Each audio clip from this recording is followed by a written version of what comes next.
Сайн байцгаана уу? Дорнот аймгийн хаан улс сургуулийн байгууллага судлалын багш Суурж байна. Та бүхэндээ цомбоор нааццгаая. Идэвхтэй платформыг ашиглан сурагчдын сурах арга барилыг дэмжсэн арга зүйгээ танилцуулахад бэлэн боллоо.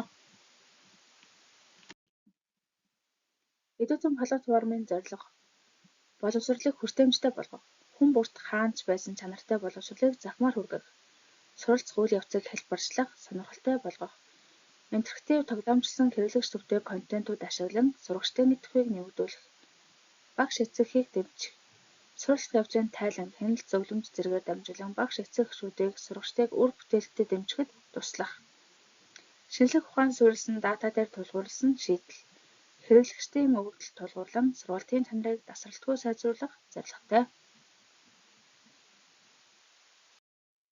Сургуулийн зорилготой уялдвал идэвхтэй платформ дээрх хичээл дасгалуудыг ангидаа зааж буй агуулгадаа нийцүүлэн заадаг. Сурагчдад тухайн хичээлийн зорилгыг тайлбарлаж, платформ ашигласнаар ямар үр дүнд хүрэхийг ойлгуулдаг. Суралцах явцыг хянах, урамшуулах. Идэвхтэй платформын дүн шинжилгээний хэсгийг ашиглан сурагчдын ахиц сул талыг тогтмол хяндаг. Ахиц дэвшил гаргасан сурагчдыг урамшуулан идэвхийг нэмэгдүүлдэг. Эцэгхийн оролцоо ба гэр бүлийн цом.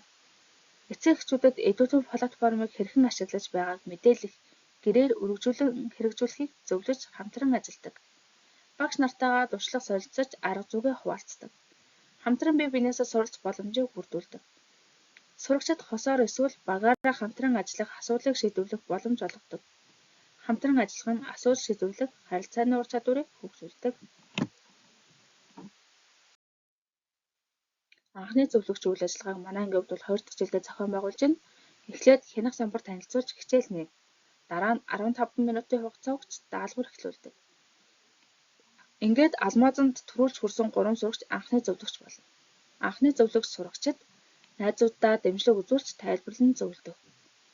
Үүний үр дүнгийн сурагчид хичээлийн цаг хугацаа дуусгаад ойлгоогүй болон эргэлзээтэй хичээлийн агуулгыг эзэмшиж, хичээлээ бүрэн ойлгож эргэлзээгээ тайлсан байдаг. Зөвлөх сурагч дэмжлэг үзүүлдэг учраас бусад сурагчдын сэтгэл ханамж сайн байдаг. Сурагч бүр ангийнхаа анхны зөвлөх сурагч болохын тулд эхний 15 минутыг үр бүтээлтэй ашиглан хичээж 7 хоногийн зорилгодоо тогтмол хүртгээ. Ингээд нэг сурагч энэ хичээлийн жилд 1-6 удаа анхны зөвлөгч хийсэн байна. Би эдүүдийн туслахыг багш хийхэд маш баяртай байдаг. Эхлээд би өөрийнхөө эдүүднийг хийгээд бусад найзуудаа эдүүднийг хийхэд тусалдаг. Энэ надад маш их сонирхолтой байдаг. Сурагчдын сэтгэлдлийг хүргэлээ. За гэр бүлийн цом үйл ажиллагаа 20 дахь жилдээ зохион байгуулж байна. За эхлээд даваа гараг бүрт тухайн 7 хоногт үзэх идэвхтэй платформын хичээлийн танилцуулгыг хийдэг. 17 цагт сурагч бүрийн гүйцэтгэлийг бичлэгээр дуут мессежээр танилцуулдаг. 7 хоног бүрийн эцэст анхны зөвлөх сурагчийг танилцуулж алдаршуулдаг. Сард 1 удаа гэр бүлийн цом мини олимпиадыг эцэгхийн дунд зохион байгуулдаг. Үүний үр дүнд эцэг эх хүүхдийнхээ хурд болон гүйцэтгэлийг нэмэгдүүлэхэд чухал дэмжлэг болсон. Өөрийнхөө хүүхдийг гүйцэтгэлтэй өдөр бүр танилцаж, сайжруулах боломж бүрдсэн. Хүүхдээ урамшуулгах, бахархах дэмжихэд нэмэгдэж, хамтын оролцоо сайжирсан. Хүүхдээ анхны зөвлөгч болохын төлөө гэр бүлийн хүрээнд хамтран хичээдэг болсон. Эцэг эхийн цом авснаар хүүхдэд маш том түлхэж болдог. Идэвхтэй платформын ач холбогдол, үр дүнг ойлгож, бүхэл талаар дэмжин ажилладаг. Хамаар наацгай арга зүйг хэрэгжүүлснээр манай ангийн нийт сурагчид хүрэл цом 1033 буюу 1 сурагч 34.7, мөнгөн цом 1008 буюу 1 сурагч 33.6, алтан цом 983 буюу 1 сурагч 32.7, алмаз 960 буюу 1 сурагч 30 алмаз авсан амжилт үзүүлсэн нь өмнөх үеийн энэ үетэй харьцуулахад 1 сурагчийн авсан цом алмазны тоо 8-аас 10-аар нэмэгдсэн байна. Сурагчдын ур чадварын түвшин 9 сараас хойш тогтмол нэмэгдэж, маш сайн гүйцэтгэлтэй суралцж байна. Эцэг эхтэйгээ хамтран цомоор наацгай арга зүйг хэрэгжүүлсний дунд намраас эхлүүлэн сурагчдын даалгавар илгээлийн тоо багасаж, хуримтлуулсан оноо 470-д хүрч чадсан байна. Хүүхэд бүрийн чадвар нэмэгдэж, хичээлд илүү сонирхолтой болж, платформ дээрээ даалгавраа гүйцэтгэх чадвар сайжирсан учраас 7 хоног бүрээр нэмэлт даалгавар өгөх шаардлагатай хүүхдийн тоо нэмэгдсэн.